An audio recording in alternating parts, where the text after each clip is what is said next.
आगामी चुनावमा बहुमत ल्याएर एक्लै सरकार चलाउँछौँ, भ्रष्टाचारको अन्त्य गर्ने रवि लामिछानेको घोषणा। नक्कली भुटानी शरणार्थी अनुसन्धानमा अमेरिकाले चासो राख्नु स्वाभाविक भएको प्रधानमन्त्री प्रचण्डको अभिव्यक्ति। नक्कली शरणार्थी प्रकरण पक्राउ परेकाहरूलाई 4 कसुरमा मुद्दा चलाउनु पर्ने प्रहरीको निष्कर्ष। भारत भ्रमणमा नयाँ रेकर्ड बनाउने गरी तयारी भइरहेको प्रधानमन्त्री पुष्पकमल दाहाल प्रचण्डको भनाई। अमेरिकी विदेश मन्त्रीको रिपोर्टमा आपत्ति जनाउँदै राप्रपाद्वारा दूतावासलाई पत्रोच्चार। नक्कली भुटानी शरणार्थी प्रकरणमा कसैले कसैलाई बचाउ गर्ने अवस्था नभएको सञ्चार मन्त्री रेखा शर्माको भनाई। व्यक्ति र पार्टीभन्दा माथि उठेर काम गरिरहेको अर्थमन्त्री महतको भनाई। शरणार्थी प्रकरणमा देउबा र केपी शर्मा ओलीको प्रत्यक्ष र परोपक्ष संलग्नता भएको खुलासा। नक्कली भुटानी शरणार्थी प्रकरणमा ओली र देउबा पनि पानीमाथिको ओभानो। नक्कली भुटानी शरणार्थी प्रकरणमा प्रहरीले भोलि मात्रै अनुसन्धान प्रतिवेदन बुझाउने को फसे त यसबारे सम्पूर्ण जानकारी। 8 करोड ठगी गरेको आरोपमा नेपाली काङ्ग्रेसका नेता पक्राउ। प्रचण्डको स्पष्टोक्ति, शरणार्थी प्रकरण मिलाउन होइन, परिवर्तन जोगाउन 3 दल एक ठाउँमा बसेका हौँ। प्रधानमन्त्री प्रचण्डको भारत भ्रमण जेठ 17 गतेदेखि हुने। नेकपा यसका केन्द्रीय सचिव विश्वसहित दाङ जिल्ला कमिटीका नेताहरू नेकपा एमालेमा फिर्ता। 3 कुमेमा भ्रष्टाचार विरुद्ध भयो भीषण प्रदर्शन। काठमाडौँमा एक महिलाले गरिन् आफैले आगो लगाएर आत्महत्या। आखिर किन त यसबारे सम्पूर्ण जानकारी। चितवनमा गैंडाको आक्रमणबाट एकजनाको मृत्यु। श्रीमतीको हत्यापछि शव सेफ्टी ट्याङ्कीमा फाल्ने एकजना पक्राउ। र अत्याधिक भिड भएको भन्दै प्रहरीले बन्द गरायो सीमान्त गुरुको ज्योतिष केन्द्र। एभरेस्ट ब्याङ्कबाट बचतकर्ताको 1.5 करोड चोरी। शाखा प्रबन्धक सहित 9 जना पक्राउ। रामचन्द्र पौडेल जनताको राष्ट्रपति हुँ भन्ने सन्देश दिन सफल भएको भन्दै जताततै चर्चा। पार्टीभित्र भ्रष्ट पालेर नाक देखाएर हिँड्न सक्दिन भन्दै रवि लामिछानेको अभिव्यक्ति। नक्कली भुटानी शरणार्थी प्रकरणमा प्रहरीले भोलि राईसहितको प्रतिवेदन बुझाउने। अब हेर्नुहोस् पुरा समाचार।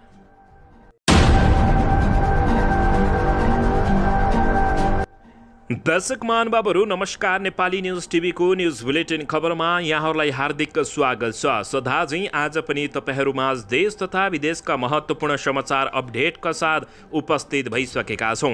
दर्शक महानुभावहरू हामीलाई तपाईहरूले कहाँदेखि हेर्दै हुनुहुन्छ नेपाल भई जिल्ला र ठाउँको नाम लेख्नुहोला। यदि विदेशमा हुनुहुन्छ भने आफू रहेको देशको नाम पनि लेख्न नभुल्नुहोला र हाम्रो च्यानल नेपाली न्युज टिभीलाई अहिलेसम्म पनि सब्स्क्राइब गर्नु भएको छैन भने सब्स्क्राइब गर्नुहोला, साथै सँगै रहेको बेल आइकन दबाउन पनि नभुल्नुहोला।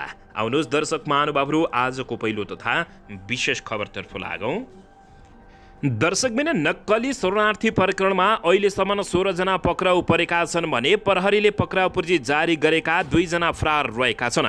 नक्कली भुटानी शरणार्थी प्रकरणमा पूर्व गृहमन्त्री बालकृष्ण खाँड, पूर्व ऊर्जा मन्त्री टोपबहादुर रायमाझी, नेपाल सरकारका सचिव टेकनारायण पाण्डे, पूर्व गृहमन्त्री रामबहादुर थापा बादलका प्रमुख सुरक्षा सल्लाहकार इन्द्रजित राय, हज समितिका अध्यक्ष शमशेर मिया लगायतका उच्च पदस्थ अधिकारीहरू पक्राउ परेका छन्। उनीहरूको मुद्दाको अनुसन्धान प्रहरीले भोलि आइतबार टुङ्ग्याउने घोषणा गरेको छ।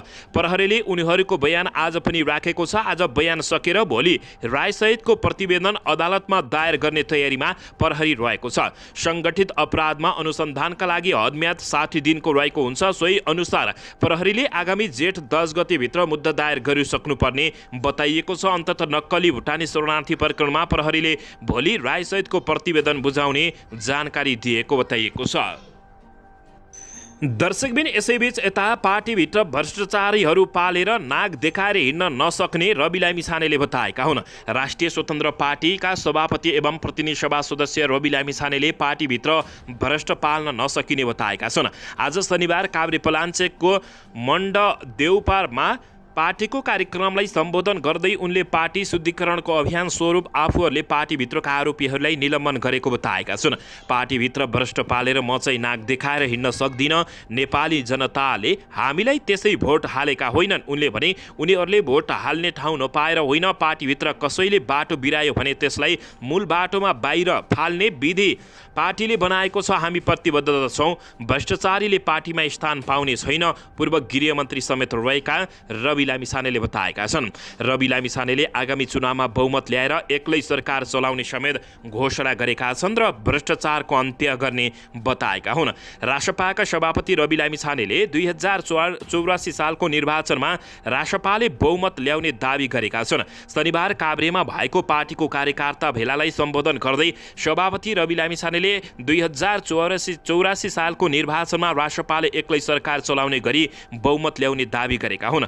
भ्रष्टाचार र कालोबजारीको जालो तोड्नुपर्ने भएकाले सबैको सहयोग आवश्यक रहेको उनको भनाइरहेको छ। 2084 सालमा आफैले सरकार चलाउने गरी बहुमत ल्याउँछौँ, हामीलाई एकपटक मौका दिनुहोला, नागरिकहरूसँग उनले आग्रह गरेका छन्। कुनै पनि भ्रष्टलाई पार्टीमा ठाउँ छैन, उनले भने कैयौँ भ्रष्टाचारको फाइलको ढुलो टकटकाउने बेला आएको छ। त्यसका लागि नेपाली जनताहरूको साथ चाहिन्छ, हामीले होस्टे गर्छ, तपाईँहरू हैसियत गरिदिनुहोला, उनले बताएका हुन्।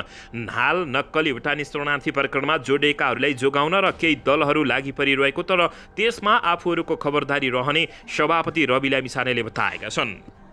दर्शकबिन यसैबीच आउनुहोस् अर्को समाचारतर्फ लागौँ। प्रधानमन्त्री पुष्पकमल दाहाल प्रचण्डले नक्कली भुटानी शरणार्थी प्रकरण अनुसन्धानमा अन्तर्राष्ट्रिय शक्तिको हात नभएको बताएका छन्। नक्कली भुटानी शरणार्थी अनुसन्धानमा अमेरिकाले चासो राख्नु स्वाभाविक भएको प्रचण्डको भनाइरहेको छ। कान्तिपुर मिडिया ग्रुपले शनिबार आयोजना गरेको हाफ म्याराथन कार्यक्रमको अन्तर्क्रिया कार्यक्रममा उनले नक्कली भुटानी शरणार्थी प्रकरण अनुसन्धान नेपाल सरकार र नेपाल प्रहरीकै सक्रियतामा अगाडि बढेको बताएका हुन्। उनले भने नक्कली शरणार्थी प्रकरण अनुसन्धानमा अन्तर्राष्ट्रिय शक्तिको कुनै भूमिका छैन, यो नेपाल सरकार र नेपाल प्रहरीकै सक्रियता, क्षमता, पहल कदमीका कारण अगाडि बढेको बताएका हुन्। अन्तर्क्रियामा प्रधानमन्त्री दाहालले भुटानी शरणार्थी मामलामा अन्तर्राष्ट्रिय विषय भएको हुँदा नक्कली भुटानी शरणार्थी प्रकरण अनुसन्धानमा उनीहरूको चासो हुनु स्वाभाविक भएको बताएका छन्। अधिकांश भुटानी शरणार्थी अमेरिकाले लगेको हुँदा यस प्रकरणमा अमेरिकाले चासो राख्नु अन्यथा नभएको प्रधानमन्त्री प्रचण्डको भनाइरहेको छ। उनले भने भुटानी शरणार्थी मामलामा अन्तर्राष्ट्रिय चासोको विषय हो, यही सन्दर्भमा नक्कली भुटानी शरणार्थी प्रकरण अनुसन्धान भइरहेको छ। यसमा अन्तर्राष्ट्रिय सङ्घ संस्थाको चासो हुनु स्वाभाविक नै हो। यसमा पनि सबैभन्दा धेरै भुटानी शरणार्थी अमेरिकाले लगेको छ। अनुसन्धान उसले चासो राख्ने विषय अन्यथा नभएको बताएका हुन्। प्रहरीले नक्कली भुटानी शरणार्थी प्रकरणमा 16 जनालाई पक्राउ गरिसकेको छ। पक्राउ पर्नेहरूमा शीर्ष नेताहरू समेत रहेको जानकारी प्राप्त भएको छ। दर्शकबिन यसैबीच यता नक्कली भुटानी शरणार्थी प्रकरणमा पक्राउ परेकाहरूलाई राज्य विरुद्धको अपराधसहित 4 कसुरमा मुद्दा चलाउने निष्कर्षसहित प्रहरीले अनुसन्धान प्रतिवेदन बुझाउने तयारी गरेको हो। जिल्ला सरकारी वकिलको कार्यालयले काठमाडौँमा शुक्रबार नै प्रतिवेदन बुझाउने भनिए पनि पछिल्लो पटक पक्राउ परेका 2 जनाको बयान नसकिएपछि प्रहरीले आइतबार मात्रै प्रतिवेदन पेश गर्न लागेको छ। बिहीबार पक्राउ परेका भुटानी शरणार्थी नेता टेकनाथ रिजाल र नेपाल हजका समितिका अध्यक्ष शमशेर मियाको बयान सकिन बाँकी छ। यसअघि पक्राउ परेका अन्यको बयान सकिसकेको छ। नक्कली भुटानी शरणार्थी प्रकरणमा पक्राउ परेका 2 पूर्व मन्त्री र बाहलवाला 1 सचिव सहित 16 जना आरोपितहरू विरुद्ध राष्ट्रहित प्रतिकूल गरेको ठगी, कृत्य र सङ्गठित अपराधको अभियोगमा मुद्दा दायर गर्ने प्रहरीको तयारी रहेको छ। प्रहरीले सङ्गठित अपराध र ठगी कसुर अन्तर्गत म्याद थप गरी अनुसन्धान गरिरहेकोमा यो धन्दा राज्य विरुद्धको पनि अपराध रहेको सरकारी वकिलको कार्यालयले निष्कर्ष निकालेको छ। दर्शकबिन यसैबीच आउनुहोस् अर्को समाचारतर्फ लागौँ। प्रधानमन्त्री पुष्पकमल दाहाल प्रचण्डले छिट्टै हुन लागेको भारत भ्रमणमा नयाँ रेकर्ड बनाउने तयारी भइरहेको घोषणा गरेका छन्।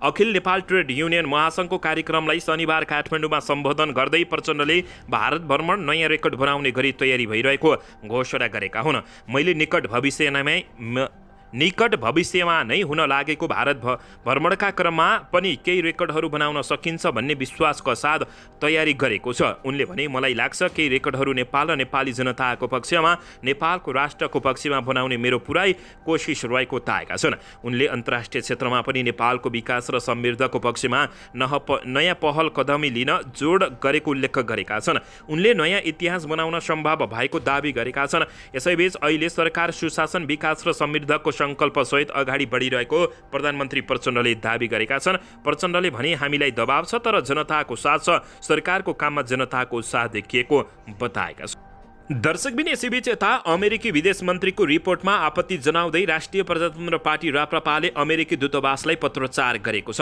अमेरिकाले सार्वजनिक गरेको धार्मिक स्वतन्त्रता सम्बन्धी प्रतिवेदनमा गरिएको दाबीको खण्डन गर्दै राप्रपाले शुक्रबार काठमाडौँ स्थित अमेरिकी दूतावासलाई पत्रोच्चार गरेको राप्रपा केन्द्रीय सदस्य दिनेश कार्कीले जानकारी दिएका छन्। अमेरिकाले सार्वजनिक गरेको उक्त रिपोर्टमा लगाइएको आरोप तथ्यहीन र पूर्वाग्रही रहेको राप्रपाले उल्लेख गरेको छ। अमेरिकी विदेश मन्त्रीको प्रतिवेदनमा नेपालका नेताहरूलाई भारतीय जनता पार्टी भाजपाले हिन्दू राष्ट्रको पक्षमा वकालत गर्नका लागि आर्थिक सहयोग गरेको दावी गरेको थियो। प्रतिवेदनमा राप्रपाको नाम किटान गरिएको छ। यसलाई राप्रपाले औपचारिक रूपमा खण्डन गरेको हो। अध्यक्ष राजेन्द्र लिङदेलवालाद्वारा जारी पत्रमा राप्रपा संवैधानिक राजतन्त्र मानव अधिकार तथा सम्पूर्ण धर्महरूमा सम्मान ससम्मान तथा स्वतन्त्र सहितको हिन्दू राज्यको पक्षमा रहेको उल्लेख गरिएको छ। केन्द्रदेखि स्थानीय तहसम्म सोही कुराको वकालत गर्दै आएकोमा तर हालै मात्रै अमेरिकाको विदेश मन्त्रालयद्वारा सार्वजनिक गरिएको प्रतिवेदनमा राप्रपालाई जोडेर गरिएको दावी सरासर झुटो र आधारहीन रहेको पत्रमा उल्लेख भएको छ। प्रतिवेदनमा राप्रपा विरुद्ध आधारहीन आरोपहरू लगाइएका छन्। पत्रमा भनिएको छ, रिपोर्टमा नागरिक समाजका सदस्यहरूको भनाइलाई उद्धृत गर्दै निष्कर्ष निकालेको जनाइए पनि ती नागरिक समाजका सदस्यहरू को हुन् भन्ने उल्लेख नभएको बताइएको छ। यसबाहेक राप्रपाको स्पष्टीकरण र धारणा समावेश नगरिएकोमा पनि पत्रमा आलोचना गरिएको छ। उक्त प्रतिवेदनमा एकतर्फी पूर्वाग्रही असन्तुलित र अविश्वसनीय छ। पत्रमा भनिएको छ, राप्रपाले अमेरिकी विदेश मन्त्रीको प्रतिवेदनलाई पुनर्अवलोकन र संशोधन गर्न सुझाव दिएको छ। यो प्रतिवेदनले राप्रपाको छविलाई धमिलो बनाउने र आम मानिस गहिरो आघात पुग्ने गरी हुँदा यी आधारहीन आरोपमा सुधार गर्नमा नियमित आपत्ति पनि राप्रपाले गर्न आग्रह गरेको छ। दर्शकबिन यसैबीच हालसम्म प्राप्त प्रमाणकै आधारमा ठोकुवा गरेर भन्न सकिन्छ कि त्यो बेला प्रधानमन्त्री पदमा रहेका नेकपा एमालेका अध्यक्ष केपी शर्मा ओली र काङ्ग्रेस सभापति शेरबहादुर देउबा दुवैलाई शरणार्थीका नाममा ठगी धन्दा चलिरहेको थाहा थियो। थाहा मात्रै होइन, उनीहरूको प्रत्यक्ष यो कुकर्मामा संलग्न नै थियो। हो, ओली र देउबा दुवैजना प्रधानमन्त्रीको कुर्सीमा बसेर आफ्नै नागरिकहरूलाई भुटानी शरणार्थी बनाउने र अमेरिका पठाएर रकम असुल्ने धन्दामा होला अप्रत्यक्ष तर दुवैजना पार्टी प्रमुख हिस्सेदार बनेकै हुन् भनेर बताइएको छ। यसैबीच दुवैजना प्रधानमन्त्रीको कुर्सीमा बसेर आफ्नै नागरिक बेचुवा बनेकै हुन्। आफू प्रधानमन्त्री रहँदा माताहातमा जे भयो त्यसको जज अपजस लिनुपर्ने सोझो दायित्वका दृष्टिकोणले दुवै पूर्व प्रधानमन्त्री केपी शर्मा ओली र देउबाको यो काण्डका साझेदार हुन् भन्नलाई कति पनि धाक मान्नु पर्दैन। न्युज 24 मा भनिएका छन्, हुन् ठोकुवा नै गर्न सकिन्छ पदीय दायित्वका हिसाबले, जवाबदेहिताको हिसाबले, किनकि आफ्नै नेपाली नागरिकहरूलाई भुटानी शरणार्थी बनाएर अमेरिका एक हिसाबले बेच्नु नै मान्नुस्। अमेरिकामा बेच्न पठाउने धन्दा चलिरहेको खास समयमा केपी शर्मा ओली र देउबाको प्रधानमन्त्री कार्यकाल चलिरहेको थियो। देशको प्रधानमन्त्री को कुर्सीमा बस्ने तर देशद्रोह त्यो पनि आफ्नै परम निकटहरूबाट हुनु क्षमा मामला कुरा हो भन्दै प्रश्न गरिएको छ। प्रत्यक्ष अपराधमा होइन, यदि होइन भने आधार सहित कारण सहित जनतालाई प्रहरी र न्यायालयलाई उचित बुझाउनु पर्ने हो भने सजाय भोग्नु पर्ने हो, नत्र अपराध त हाम्रो धन्दा नै हो भन्ने थप पुष्टिका साथ लाज पचाउनु बाहेक अर्को विकल्प छैन भनेर यी दुई नेताहरूलाई बताइएको छ। उनीहरूले या त नैतिक जिम्मेवारी सहित पश्चाताप र जवाबदेहिता निभाएको यो कलङ्कबाट निभाउनको लागि यो कलङ्कबाट पाउने मुक्ति छन्, होइन भने सजाय भागेर मात्रै उनीहरूले आफ्नो भागीदारीबाट सफाई पाउने छैनन्। नैतिकता, दायित्व, पश्चात वा सजायको पक्ष राख्नु करिब मूर्खता नै हो ठानिएला, तर त्यो भन्दा अर्को विकल्प भनेको अबिन छ, निर्लज्ज हो, लाज पछि कसको के लाग्छ र भनेर बताइएको छ। दर्शकबिन यसैबीच यता नेपाली काङ्ग्रेसका युवा नेता एवं सिन्धुलीबाट प्रतिनिधि सभा सदस्यका लागि दावेदार रहेका कृष्ण कुमारी गुरुङ 8 करोड बढी रकम र सुन ठगी गरेको आरोपमा पक्राउ परेका छन्। उनी विभिन्न व्यक्तिहरूलाई रकम लिने र नतिर्ने गरेर करोडौँ ठगी गरेको आरोपमा काठमाडौँबाट पक्राउ परेका हुन्। गोलगोन्जर गाउँपालिका 4 3 कन्या घर भएका गुरुङलाई शुक्रबार पक्राउ गरिएको जिल्ला प्रहरी परिसर काठमाडौँले प्रेस विज्ञप्ति जारी गरी जानकारी दिएको छ। उनलाई परिसरमा उजुरी परेपछि खोजी गरिएको थियो। पक्राउ परेका गुरुङलाई काठमाडौँ अदालतबाट म्याद थप गरी ठगी, आपराधिक लाभ तथा आपराधिक विश्वासघात सम्बन्धी कसुरमा अनुसन्धान थालिएको प्रहरीले जानकारी दिएको छ। उनी विरुद्ध प्रहरी परिसर काठमाडौँमा फरक 3 जना व्यक्तिबाट 8 करोड 5 लाख नगद र 20 तोला सुन ठगी गरेको उजुरी रहेको जानकारी प्राप्त भएको छ। दर्शक महानुभावहरू, अन्तत नक्कली भुटानी शरणार्थी प्रकरणमा केपी शर्मा ओली र देउवा पनि पानीमाथिको ओभानो भएको समेत बताइएको छ। यता प्रधानमन्त्री पुष्पकमल दाहाल प्रचण्डले स्पष्टीकरण दिँदै तीन दल मिलाउन होइन, परिवर्तन जोगाउन 3 दल एक ठाउँमा भएको बताएका छन्। दर्शकबिन, प्रधानमन्त्री पुष्पकमल दाहाल प्रचण्डले 3 दलका शीर्ष नेताहरू बारम्बार बैठक बस्नुलाई शङ्काको दृष्टिले नहेर्न आग्रह गरेका छन्। यसैबीच उनले आफूहरू शरणार्थी प्रकरणका विषयमा छलफल गर्न नबसेको दावी पनि गरेका हुन्। आज एक कार्यक्रमलाई सम्बोधन गर्दै प्रधानमन्त्री पुष्पकमल दाहाल प्रचण्डले भने नेपाली जनताले 7 दशकभन्दा बढी सङ्घर्ष गरेर ल्याएको परिवर्तनलाई उल्टाउने दुस्साहस भइरहेको छ। उनले भने सङ्घीय लोकतान्त्रिक गणतन्त्रमाथि हिलो छ्याप्ने कोसिस भइरहेको छ। धेरै थोर महसुस हामीले गरिसकेका छौँ। हामी 3 पार्टी त्यसरी बस्नुको तात्पर्य 12 बुँदे सहमति हुँदै गणतन्त्रसम्म एकसाथ उभिएका प्रमुख शक्तिहरू परिवर्तनको रक्षाका निमित्त पनि एक ठाउँमा उभिन्नुपर्छ भनेर हो, प्रधानमन्त्रीले बताएका हुन्। उनले 3 शीर्ष नेताहरूको छलफलको अर्को विषय सांसद सुचारू गराउन रहेको प्रस्ताएका छन्। भ्रष्ट शरणार्थी प्रकरणका सन्दर्भमा भने प्रहरी अनुसन्धानलाई सघाउनेमा कसैको विमति नरहेको प्रचण्डको भनाइरहेको छ।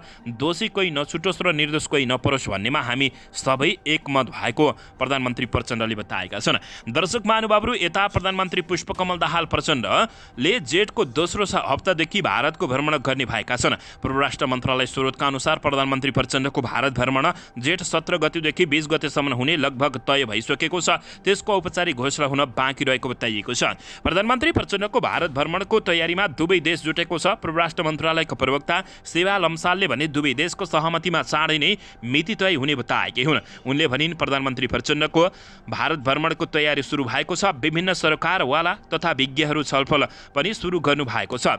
चाँडै नै दुवै देशको सहमतिमा मिति तय हुने उनले बताएकै हुन्। परराष्ट्र मन्त्री एनपी साउदले परराष्ट्र सचिव, पूर्व परराष्ट्र मन्त्री, पूर्व राजदूतहरूसँग छलफल गरिसकेका छन्। उनीहरूलाई मन्त्रालयमा नै बोलाएर बिहिबार र शुक्रबार मन्त्री साउदले छलफल गरेका थिए भने प्रधानमन्त्री तथा मन्त्री परिषदको कार्यालयले पनि भारत भ्रमणको तयारी थालिसकेको छ। विभिन्न मन्त्रालयका एजेन्डाहरू समेत तयार भएको जानकारी प्राप्त भएको छ। दर्शकबिन, यसैबीच आउनुहोस् अर्को समाचारतर्फ लागौँ। नेपाल कम्युनिस्ट पार्टी एकीकृत समाजवादी पार्टीका केन्द्रीय सचिव भगवत विश्व सहित दाङका नेताहरू नेकपा एमालेमा फिर्ता भएका छन्। उनीहरूलाई नेकपा एमालेका महासचिव शङ्कर पोखरेलले आज तुलसीपुरमा पार्टी प्रवेश गराएका हुन्। सचिव विश्वसँगै नेकपा यसका केन्द्रीय सदस्य एवं पूर्व स्वास्थ्य राज्य मन्त्री हितचन्द्र केसी लगायतका शीर्ष नेताहरू तथा कमिटी सिङ्गो कमिटी नै जिल्ला कमिटीका अधिकांश सदस्य पनि नेकपा एमालेमा फर्किएका छन्। दाङमा नेकपा यसका केन्द्रीय कमिटीका पोलिट ब्युरो सदस्य एवं प्रमुख सचेतक मेटमणि चौधरी, केन्द्रीय सदस्य अनारकली मिया र जुगबहादुर राणा मात्रै समाजवादीमा रहनेछन् भने पार्टी प्रवेशपछि विश्वासिलो नेकपा यस काङ्ग्रेस र माओवादीको पुच्छर भनेकाले आफूहरू एमालेमै फर्किएको बताएका छन्। पूर्व स्वास्थ्य राज्य मन्त्री केसीले नेकपा यस कम्युनिस्ट आन्दोलनको बाधक बनेको समेत टिप्पणी गरेका छन्।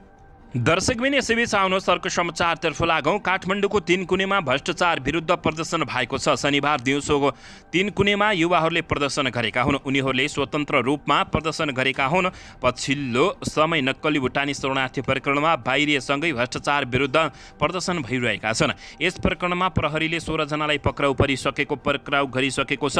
दर्शक महानुभावहरू, अन्ततः यति बेला भ्रष्टाचारीहरू भट्ट पक्राउ पर्ने क्रम तीव्र रहेको छ। दर्शकबिन, यसैबीच यता काठमाडौँमा एक महिलाले आफैले आगो लगाएर आत्महत्या गरेकी छिन्। काठमाडौँमा एक महिलाले शरीरमा आगो लगाएर आत्महत्या गरेकी हुन्। चन्द्रगिरी नगरपालिका 9 मत्स्य गाउँ बस्ने रामेछापकी 36 वर्षीय शान्ति सुरेशले शरीरमा आगो लगाएर आत्महत्या गरेकी हुन्। जिल्ला प्रहरी परिसर काठमाडौँका अनुसार सुरेशले शुक्रबार दिउँसो 2:45 बजे पेट्रोल छर्केर आगो लगाएकी थिइन्। स्थानीय र प्रहरीहरूले उद्धार गरेर उपचारका लागि कीर्तिपुर अस्पताल पुर्याएका थिए। उपचारका क्रममा उनको आज बिहान 3:20 मृत्यु भएको प्रहरीले जानकारी दिएको छ। सुरेश के कारणले आत्महत्या गरेको हुन् भन्ने प्रहरीले अनुसन्धान सुरु गरेको छ। जिल्ला प्रहरी परिसर काठमाडौँ प्रवक्ता सीतारामले जानकारी दिएका छन्। दर्शकबिन, यसैबीच यता श्रीमतीको हत्यापछि शव सेफ्टी ट्याङ्कीमा फाल्ने पक्राउ परेका छन्। श्रीमतीको हत्या गरी फरार रोल्पाका गर्भे विकलाई जेठ 2 गते प्रहरीमा काठमाडौँमा पक्राउ गरिएको छ। गत फागुनमा श्रीमतीको केशु विकको हत्या गरी उनी फरार रहेका थिए। केशु हत्यापछि शिवराज नगरपालिकाको चनौटाको निर्माणाधीन रिफ्रेस सेन्टरको सेफ्टी ट्याङ्कीमा शव फालिएको थियो। काठमाडौँ उपत्यका अपराध अनुसन्धान कार्यालयको टोलीले पक्राउ गरेको विकलाई कपिलवस्तुमा ल्याएको छ। उनी रोल्पाको सुनसरी गाउँपालिका वडा नम्बर 6 फगम स्थानीय बासिन्दा हुन् भने केशुको शव फागुन 20 गते सडे गलेको अवस्थामा फेला परेको थियो। त्यसपछि छोराछोरी लिएर गर्भी विक फरार भएको प्रहरीले जानकारी दिएको बताइएको छ। दर्शकबिन यसैबीच यता एभरेस्ट बैंकको इटहरी शाखाबाट बचतकर्ताले जम्मा गरेको 1,50,23,434 रुपियाँ चोरी भएको छ। बचतकर्ताले आफ्नो खातामा जम्मा गरेको 1,50,23,434 रुपियाँ चोरी भएको जानकारी प्राप्त भएको छ। 33 जना बचतकर्ताको खाताबाट रकम चोरी भएपछि प्रहरीले बैंकको इटहरी शाखा प्रबन्धक सहित 9 जनालाई प्रहरीले पक्राउ गरेको छ। पक्राउ पर्ने 7 जना बैंकको कर्मचारी हुन् भने जिल्ला प्रहरी कार्यालय सुनसरीका प्रवक्ता डीएसपी राजकुमार राईका अनुसार 5 महिनाको अवधिमा 33 जना ग्राहकहरूको खाताबाट भएको 1,50,23,434 रुपियाँ चोरी भएको हो। 5 महिनाको अवधिमा 59 पटक कनेक्ट आइपीएस मार्फत सोक र रकम निकालेको देखिएको बताइएको छ। बैंकका कर्मचारीले ग्राहकको कनेक्ट आइपीएसको आइडी पासवर्ड चोरेर रकम पठाउने गरेका थिए। त्यस्तै कोर बैंकिङ सिस्टम सीबीएसबाट निष्क्रिय खातामा पठाउने र नक्कली चेक प्रयोग गरेर सो रकम निकालेको पाइएको पनि जानकारी प्राप्त भएको छ। दर्शक महानुभावहरू यस्ता भ्रष्टाचारीहरूलाई के भन्न चाहनुहुन्छ प्रतिक्रिया दिन नभुल्नुहोला। दर्शकबिन यसैबीच यता नेपाल राष्ट्र बैंकका पूर्व गभर्नर र राष्ट्रपतिका आर्थिक सल्लाहकार डाक्टर चिरञ्जीवी नेपालले आगामी बजेट यथार परथरक आउने सङ्केत देखाएको बताएका छन्। हिजोको नीति तथा कार्यक्रममा सरकारले आर्थिक अवस्था सहज छैन भनेको छ। नेपालका विसङ्गति राम्रोसँग उजागर गर्दै आर्थिक र सामाजिक विकास कसरी गर्न सकिन्छ भनेर दिशानिर्देश गरेको छ। राजस्वको स्थिति कमजोर भएकाले सानो आकारको बजेट आउने सङ्केत गरेको उनले बताएका छन्। दर्शक महानुभावहरू यसैबीच उनले राष्ट्रपति रामचन्द्र पौडेल जनताको राष्ट्रपति हुँ भन्ने सन्देश दिन सफल भएको समेत जानकारी दिएका छन्। यता भने भिड अत्याधिक भएको भन्दै प्रहरीले बन्द सीमान्त गुरुङको जेतुस केन्द्र बन्द गराएको छ। दर्शक महानुभावहरू यसैबीच यता चितवनमा गैंडाको आक्रमणबाट 1 जनाको मृत्यु भएको छ भने तीनकुनेमा भ्रष्टाचार विरुद्ध भीषण आन्दोलन भएको छ। प्रधानमन्त्री प्रचण्डले अब भारतको भ्रमणमा अत्यन्तै राम्रो काम गर्ने र विश्वास गर्न लायक काम गर्ने बताएका छन्। प्रधानमन्त्री प्रचण्डले शरणार्थी प्रकरण मिलाउन नभएको भन्दै नक्कली शरणार्थी प्रकरणमा प्रहरीले भोलि प्रतिवेदन बुझाउने तीव्र तयारी गरेको छ। केपी शर्मा ओली र शेरबहादुर देउबा मिलेका छन् त यसबारे तपाईहरूले प्रतिक्रिया दिन नभुल्नु।